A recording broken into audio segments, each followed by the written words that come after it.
कि रुंगटा एक ऐसी फैक्ट्री है जो सरकार को बना भी सकती है, बिगाड़ भी सकती है, तो मुख्यमंत्री बिगड़ने के बारे में नहीं सोचेंगे। जो विधायक हैं वो जो सदन में क्या बोल रहे, नहीं बोल रहे, कैसा कर रहे, नहीं कर रहे, जनता जान चुकी है। पता नहीं अगले बार उनके साथ क्या होगा, नहीं होगा। 90,000 वोट है तो उसके बाद अगर सबसे वोट कहीं है तो मांडू में है, इस बात को ध्यान में डालिएगा। लेने के बाद उस फैक्ट्री में धुआं प्रदूषण कम हुआ नहीं? क्या आप बताएंगे कि उस फैक्ट्री ने जो कंपनी एक्ट है, जो प्रदूषण के मानक है, उसका अनुपालन किया? क्या बताएंगे? नहीं, क्योंकि लोग ये भी करते इस राज्य में कि रुंगटा एक ऐसी फैक्ट्री है जो सरकार को बना भी सकती है, बिगाड़ भी सकती है, तो मुख्यमंत्री बिगड़ने के बारे में नहीं सोचेंगे। ये कड़वी सच्चाई है जिनको स्वीकार करना होगा, जिनको मानना होगा। आप किसी भी राजनीतिक दल से रहें, आपको मानना होगा। आज मुख्यमंत्री जी जब अडानी जी का रिश्ता नाता प्रधानमंत्री जी से उजागर होता है तो खूब आलोचना करते हैं। वही अडानी जी विशेष चार्टर फ्लाइट से झारखंड आते हैं और महज चंद मिनटों में मुख्यमंत्री से मिलकर चले जाते हैं। हम इस रिश्ते को क्या कहेंगे? जब अडानी जी का नाम प्रधानमंत्री नरेंद्र मोदी जी से आता है तब यही मुख्यमंत्री दुनिया भर में उनकी आलोचना करते हैं। तब दुनिया भर में कहते हैं कि ये भारतीय जनता पार्टी के नेतृत्व में भारत की सरकार नहीं है, ये अडानी की नेतृत्व की सरकार है। यही मुख्यमंत्री और उनकी विचारधारा के लोग कहते हैं। लेकिन वही शख्स इनसे महज चंद मिनटों में आकर मिलकर चला जाता है, इस पर कोई सवाल नहीं कर पाता है। आज ये दुर्भाग्य हमारे राज्य का कि जिनको हमने नेतृत्व दिया था, जिनको हमने सत्ता के शीर्ष पर लाके रखा था, उनसे हमने अपेक्षा किया था कि वो सामाजिक न्याय की बात करेंगे, वो झारखंड को सशक्त बनाने की बात करेंगे। लेकिन आज दुर्भाग्य की बात है, उन्होंने हमारे सिद्धांतों को, हमारे पूर्वजों के आंदोलनों के संघर्षों को कहीं ना कहीं समझौते में तब्दील करने का काम किया है। लेकिन मुख्यमंत्री जी ही सब कुछ नहीं है इस राज्य में। ये राज्य संघर्ष का है, ये राज्य बलिदान का है, ये राज्य वीरों का है। और इस राज्य में अगर मुख्यमंत्री भी हमारे खिलाफ हो, अगर मुख्यमंत्री भी मजदूरों के खिलाफ हो, किसानों के खिलाफ हो, तो फर्क नहीं पड़ेगा। जिस दिन मजदूर चाह लेंगे ईंट से ईंट बजा दिया जाएगा।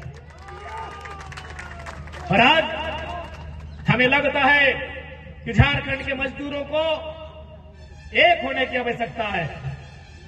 दुनिया के मशहूर दार्शनिक कार्ल मार्क्स ने कहा था कि मजदूरों के पास उनको जंजीरों को खोने के अलावा कुछ नहीं बचा है। आज आपके अंदर जो डर है, उस डर को त्याग कर आपको एकजुट होकर आज संघर्ष करने की आवश्यकता है। और यह संघर्ष जब सफल होगा तो आपका नाम, आपका संघर्ष, आपका काम स्वर्णिम अक्षरों में लिखा जाएगा।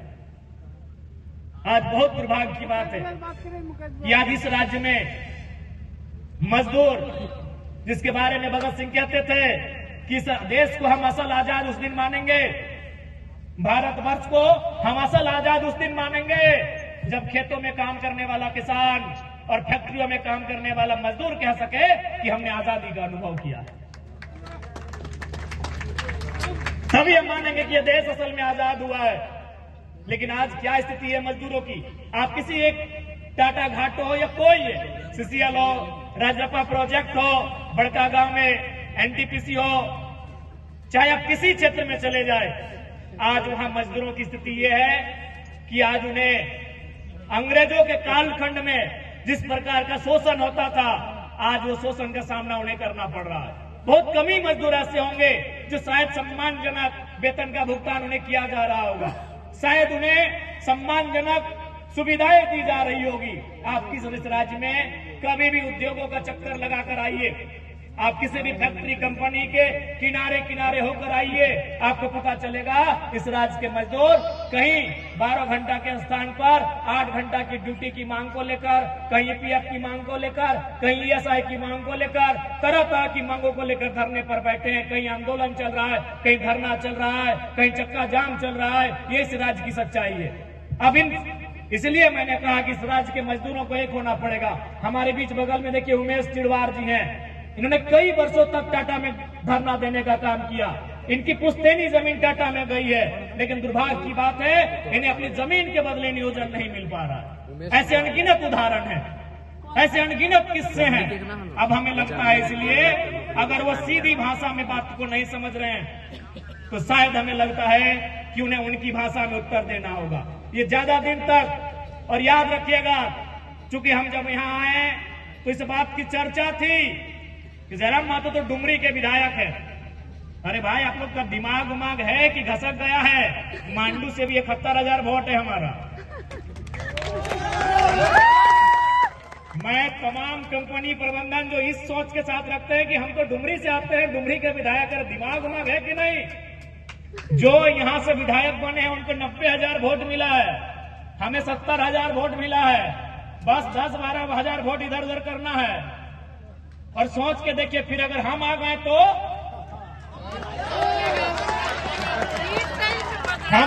फिर क्या होगा? बस कुछ वोट को इधर उधर करना है। और ऐसे भी यहाँ के जो विधायक हैं, वो जो सदन में क्या बोल रहे नहीं बोल रहे, कैसा कर रहे नहीं कर रहे, जनता जान चुकी है। पता नहीं अगले बार उनके साथ क्या होगा नहीं होगा।